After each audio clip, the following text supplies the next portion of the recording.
اللي يجيب لي عصير اصلا. رجعت الحمد لله بالسلامة. الحمد لله على السلامة سعيد. بقيت رجل أعمال كبير قوي. مش فاضيلي. مش فاضيلي والله. رجالي بالسلامة الحمد لله. اخواتي حبايبي ازيكم؟ خلونا كده قبل ما نبتدي الفيديو نصلي على النبي عليه الصلاه والسلام. ايدك متعوره؟ طب اقول لك على حاجه، اتحداك تعمل لايك بمناخيرك. خلينا بقى نعمل زي الناس الرخيصه اللي بتلم لايكات من الهوا دي عشان تنزل تحط لايك. انزل بقى حط لايك بقى، ولو ما اشتركش في القناه اشترك في القناه. معانا كده كام موضوع جديد النهارده عايزين نتكلم فيه. احنا بنتكلم كتير ليه؟ ما نخش في الفيديوهات على طول. يا جماعه انا لما اتقدم لي الحمايه، الاخوات ما كانوش بيسالوا فيه، دلوقتي بيحكوها في الريتش وعاوزين يطلعوا ريتش، واي واحد هيطلع يجيب سيرتي تاني هروح اعمل له محضر، عشان هو تمامكم المحضر في قانون. انا قلت اللي عندي والراجل قاعد جنبه حمايه، وبلاش تجيبوا سيرتنا. انت لحقت يا عم كروان؟ احنا ما لحقناش يا ابني، ده انت لسه يا دوب خاطب البنت، ما بقالكش يومين ثلاثه، انت طالع دلوقتي تخبط في العيله كلها كده على طول؟ طب اصبر حتى لما تكتب الكتاب مش لما تتجوز يا اخي. يعني انا عاوز اعرف، انت ما بتسالوش على الراجل؟ اول لما الراجل انا طلعته ترند جايين تسالوا على انتوا مالكم؟ الراجل لما طلعته ترند انت طالع تزل في الراجل عشان طلعته ترند ولا ايه؟ عاوزين مننا ايه؟ ما تخلوكم في حالكم، تقلة الادب دي سمعهم بقى الكلام. السلام عليكم يا ناس، كل سنه وانتم طيبين. انا عايز اقول لكم الراجل ده انا ماليش دعوه بموضوع الترند اللي هو كل الناس بتتكلم فيه. بالمناسبة بس يا جماعة، ده سيد شعبان عبد الرحيم، ده ابن عم شعبان عبد الرحيم الله يرحمه، وده اللي بنته خطيبها الكروان. انا ما اعرفش اعملها ازاي. بالمناسبة بس عشان في ناس بتقعد تقول هو باصص فين، شفت الكومنتات دي كتير. يا جدعان الراجل كفيف، يعني الراجل ما بيشوفش، فبلاش تريقة من غير ما تفهم وتعرف. انا ده جيت قدم لي عايز بنتي، انا وافقت بيه، راجل محترم وراجل كويس. انا مش فاهم ايه العيب اللي فيه عشان اقول عليه لا. يعني حد يقول لي عنده بيتكلم كلام زياده غير الناس، عنده مش عارف. انت بتضحك ليه انت؟ لا اله الا الله. ده لساني في المواقف المهمة والله. يا عم والله انتوا جبتوا بلوى على حياتكم وانتوا مش عارفين، والواد اصلا بيستغل البيت وبيستغلك يا عيني، والموضوع كله ترند في ترند، وهو مستعد يتجوز ويطلق ويرجعها ويتجوزها لحد ما يطلقها 3 مرات عشان يفضل قاعد على الترند. كروان مشاكل مش عبيط يا جدعان والله العظيم، بلاش هبل بقى انتوا اللي عبط. وده نوع خالص بعيد عننا، نوع تاني من البني ادمين. مش هو ده يعني ايه نوع تاني من البني ادمين؟ يعني على اساس ان هو حد معاق ذهنيا؟ يا عم والله ما معاق يا عم عدويه. انتوا ترضوها؟ لو حد زي كده جالك قالك انا عايز اتجوز بنتك، انت توافق؟ الناس اللي بتتفرج دي؟ لا، انا واحد من الناس لو انا عندي بنت وكنت في موقف اخوك وجالي واحد معاق ذهنيا فعلا بالنسبه لي انا بقى، مش بالنسبه له هو، وقال لي عايز اخد بنتك بالطريقه دي، لا طبعا. خلينا كده احنا في ادبنا، احنا معروفين قدام الدنيا كلها. اقول لك ولاد شعبان دول ناس محترمه ومتواضعين. طب وانا يا ابني يا حبيبي انا عشان متواضع، يعني التواضع خدني قوي، اقوم رايح مجوز البنت مثلا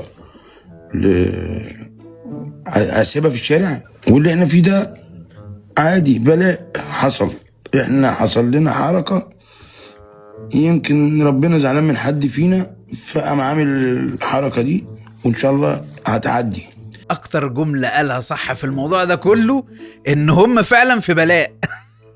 يعني انت متخيل كروان مشاكل رايح يتقدم لبنتك؟ انت تخيلها انت بقى، انا مش هتخيل، انا هخليك تتخيل. في اكتر من كده بلاء؟ مفيش والله. ده انت لو عامل حادثه اهون من الموضوع ده. مش عدوية بيقول انا هعمل هذا ومش عارف مين بيقول مش هحضر والحاجات دي، وانا هروح اشطب لهم الفرح في القاعه نفسها. هتشطب الفرح في القاعة ازاي؟ زي الناس، مفيش دعوة حلوة زي الناس. يا شيرين بعدين اقف على باب القاعه هكلم صاحبها. صاحب القاعه دي صاحبي قوي على فكره. بس عشان محدش يتوه مننا، اللي كان من شويه بيتكلم عدوية شعبان، واللي قبل منه مش عارف كان مين، سيد، وده دلوقتي خميس، وده دلوقتي عصام. وعلى فكره كلهم نفس الحنجره، مش عارف ازاي يعني. شعبان عبد الرحيم او عم شعبان عبد الرحيم الله يرحمه، هو كان عنده حنجره كده خاصه بيه لما كان بيجي يتكلم. يعني ورثها لكل عياله ازاي؟ انا ما شفتهاش في حياتي في اي حد في الدنيا. جينات الحنجره عندهم غريبه والله، متوارثه. اتصل بيه اقول له انا حاجز عندك اليوم ده. يا شرهان انزلي لو سمحت. اهون عليك تنزلني. ايوه ما انت كده انت عماله تقولي هتشطب الفرح ازاي؟ انت عبيطه ولا ايه؟ بتمسكي عليهم كلام ولا ايه؟ بلاش الاستعباط ده والنبي. والله العظيم ما اقصد حاجه، انا اقصد ان هو هيغني يعني. يا ستي العيش والملح اللي احنا كنا مع بعض يا وانت ده شرهان بص يا مالوش اي لازمه. بص يا شرهان، يا عم انا مش ليا دعوه بالموضوع ده اصلا. انا ورايا اسمعي بس، اسمعي احنا عمالين نحادي على الموضوع عشان ايه، وبنقول مش مهم والدنيا مشيت وخلاص. انا يا خميس انما هيقعد يسوقها ويغلط فينا كلنا ويقول لك انا شهرتهم وانا عملتهم. هو ولا لا انتوا معروفين من غير اي حاجه. ولا الكلام ده خالص. هو انتوا لسه شفتوا حاجه من كروان؟ اذا كان ده طلع قال لك ده انا طلعت اللي ميت ترند، يعني هو اتكلم على شعبان عبد الرحيم وقال لك ده هو ميت طلعته ترند، بالك انتوا بقى يا عايشين وولاده هيقول عليكم ايه؟ لو احنا حبيبي حابين الترند وعايزين نعمل ترند واللايف يبقى مش عارف كام وكام زي ما انت بتقول، كنا خدناك في حضننا وقلنا ده بقى نسيبنا بقى وبتاع وتعالى عشان عنده 20,000 واحد بيتفرجوا على تفاهتك. احنا مش بتوع الكلام ده يا حبيبي. احنا ترند من يوم ما اتولدنا، واحنا ترند اهو الترند اهو. بص شعبولة عمك شعبان عبد الرحيم عن جينات الحنجره. المشكله ان جينات الحنجره متورثه للاحفاد. ده برضو واحد من عيال عم شعبان عبد الرحيم، ده اسمه عبد الرحمن شعبان، نفس الشكل نفس الحنجره، جينات غريبه، جينات. لو الموضوع ده سيد ما طلعش ترند والواد ده عايز يطلع ترند وترند كبير كمان وعاملك انت سلمه، ما بقاش انا. اتمنى تكون النية خير. والله العظيم انتوا فعلا زي ما قال اخوكم انتوا في بلاء. ربنا يسدنا يا جماعه، واشهد في ناس كتير قوي قوي قوي قوي. احلى حمايه العشق حماتي منورني في بيتي النهارده. انتصروا كاتب الكتاب بكره ولا بعته؟ لا بكره ان شاء الله. ده انت مش عارف كاتب الكتاب امتى، بكره ولا بعد؟ ما انت مش عارف ده ريتش ده ولا ايه يا ايسي؟ بكره ان شاء الله، واللي يتكلم. انا كفايه ان نسيبي بس عم سيد في الدنيا كلها، وخلي الباقي بعيد عننا بقى. كروان واحد بس. حبيبتي يا حماتي يا قلبي، وربنا سمعهم حاجه يا عم سيد، ما تطولش بس.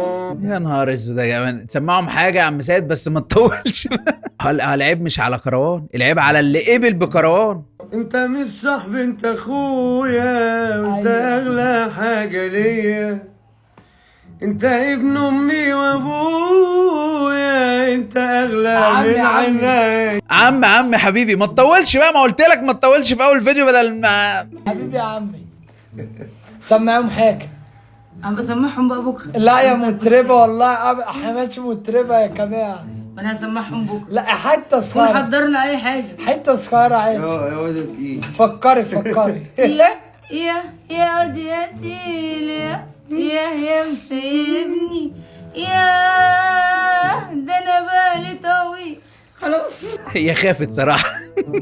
والله هي خافت، قفلت الاغنيه بسرعه وخافت. لا كروان ياخد عليها لقطه ولا يقول لها خلاص كفايه كده ولا ما تطوليش. موت احنا بالنا طويل فعلا. مستني كل اخواتي فرح 29 ديسمبر اللي هو شهر 12. حماية وحماتي نوروني النهارده في بيتي. نهار اسود، قال لك احنا بالنا طويل فعلا. ده هو داخل فعلا عركه، يعني هو مش داخل يخطب ويتجوز والموضوع مش هيمشي على كده. الراجل داخل يفرق بين الناس في بعضيها وبين الاخوات في بعض. انا معرفش، ربنا يشيل عنكم البلاء ده والله. عشان انا معايا قمر وربنا ده عايشتني في الهنا و6 سنين وحبي عن قلبي يزيد. يا زعيمة مفيش حد عادل قيمة غيرك انت يا مامة حيمة. مش حرام اللي عاملينه في البنت ده؟ البنت عيله صغيره يا جدعان، دي شكلها 12 سنه ولا 13 سنه. يعني انتوا اللي الدرجه دي مسلمين البت تسليم اهالي، حاطينها في ايدين كروان عشان خاطر يشتغلكوا ويشتغل البت ويعمل بيكوا حوار ويعمل بيكوا ترند، حتى لو هيتجوزها ويعيش معاها شهر بعد الجواز ويرجع يطلقها. اصلا انا هقول لكم على حاجه، الجوازه دي هتكمل من اللي باين واللي واضح، هتكمل الجوازه لان كروان ليه هدف من الموضوع ده وهو اللي حصل دلوقتي. طب بعد ما الجوازه تكمل هيجي بعد فتره والله يا جماعه اتطلقنا وما حصل، والمشاكل هتكتر جدا. وبصوا اتفرجوا الموضوع ده لسه على النار، لما يستوي انتوا هتشوفوا بلاوي وهتشوفوا مهازل. بيجيب لي عصير اصلا. رجعت الحمد لله بالسلامة. الحمد لله على السلامة صحيح. بقيت رجل أعمال كبير قوي. مش فاضيلي. مش فاضيلي والله، رجالي بالسلامة الحمد لله. وفاء قالت لي وانا ايه مش موجودة في حياتك ولا ايه؟ قلت لها ازاي مش موجودة في حياتي؟ لان انت كل حياتي، وانا بعمل ايه في حياتي غير عشانك عشان ولادك. بس ده ما يمنعش ان انت النهارده مفضي نفسك ليه؟